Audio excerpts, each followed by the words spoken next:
Hello, McPherson First United Methodist Church. We have a special note from the pastors related to the current COVID-19 situation that we would like to share with you today. So as we approach what is going to be a very different kind of Christmas Eve here at First UMC, we wanted to take a moment to name our grief at not being able to gather in person during this holy season, and to also remind our entire church community why it is that we are making this difficult choice. Mhm. As your pastors, there's nothing we'd love to do more than have a sanctuary full of people lighting candles and singing Silent Night together on Christmas Eve. I mean, we really and truly, we desperately want to see you face to face, and we really miss worshiping in person just as much as you do. And honestly, this is the most challenging year of ministry that either of us have ever experienced. We want things to be normal too. And worshiping remotely in December is a very painful sacrifice. And we also believe that it is a necessary sacrifice. Mhm.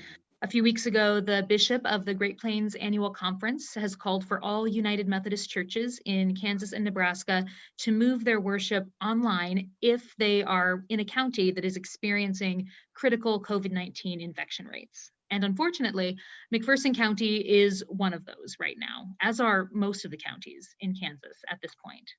As of this video, as of when we're filming right now, McPherson County is in phase 2, and local health officials are asking residents to avoid gatherings of more than 15 people. And I'm sure that you've seen the statistics about the high rates of positive tests and the record number of hospitalizations that we have right now. And you can see those in the written letter that we are sharing with the congregation. But right now, instead of quoting facts and figures at you, we have asked Pat Johnson to share some of her experience. Pat is a longtime member here at First UMC, and she's a nurse at the hospital here in town. And she has seen firsthand the tragic consequences of COVID here in our community. So, Pat, what would you like our church family to know about the pandemic and what it looks like here in McPherson right now? I think, first of all, I want our friends and neighbors to understand that this is very, very, very real. And what you are hearing on the news is very accurate. Um, there are a limited number of beds. COVID patients that require hospitalization require special isolation rooms. They require special air systems in those rooms. Um, Often they require advanced oxygen delivery systems, and we don't have unlimited supplies of those. And by having to designate a certain number of beds for COVID beds, that also limits the number of people with other illnesses that we can admit. Um, these people are very sick and they become sicker quickly, and their demand for oxygen supplementation changes quickly. It's very emotionally draining for our staff. We've had several deaths in the last couple of weeks, and that is really hard. It's very defeating. It's difficult. Families cannot be with those people for fear of them getting the virus. Um, Sometimes all our beds are full. We have to make the choice that we cannot admit anymore. There's no place to transfer often. Often we cannot even transfer other illnesses because so many beds are full and staffs are so stretched. Um, it's very difficult to describe the stress and the strain that is on the staff day after day. And I can't stress enough how important it is for us to wear our masks, to socially distance. Um, we know that group gatherings promote the passing of the virus. And so for me, as I want you to understand that we are taking care of your friends and neighbors and our friends and neighbors, people that we have known for a long time.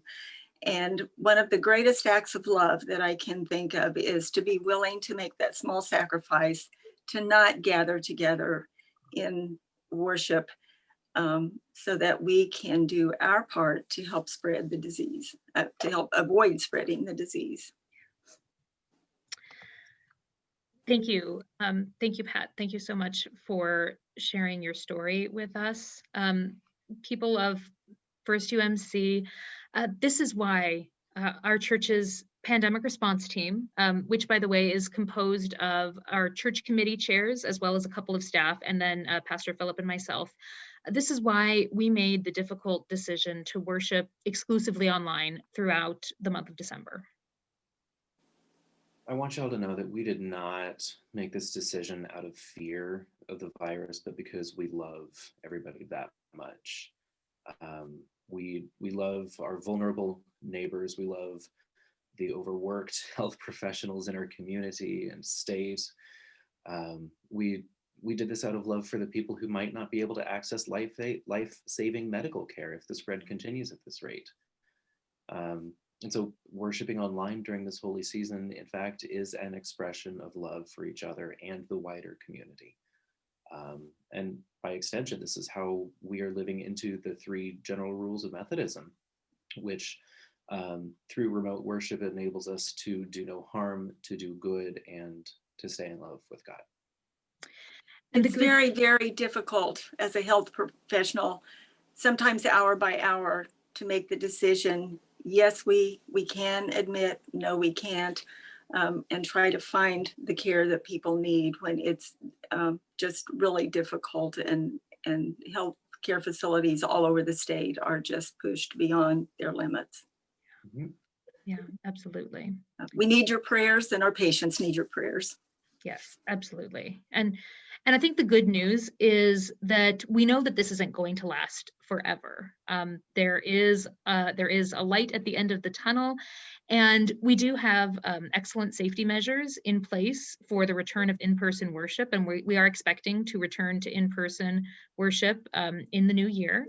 We will be reevaluating the county situation in mid-January, and we will begin returning to the sanctuary as soon as it is advisable to do so. We do miss seeing all of you so much, and we are truly, truly eager to see all of your faces again. Friends, we continue to pray for you, and we ask that you would pray for all of us as we all seek God's wisdom in our leadership and as we strive to care for this congregation in the best possible way. We hope that the light of the world will shine in your hearts this holiday season, and we celebrate Christmas Eve with you through live stream this year. Thank you all so much for thank you so much for watching this video. Pat, thank you so much for joining us. We really appreciate your experience and your compassion and just all the work that you and your colleagues are doing to take care of our community. So thank you. Thank you. Right.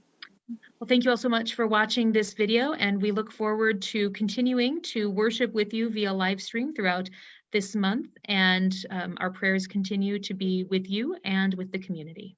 Bye.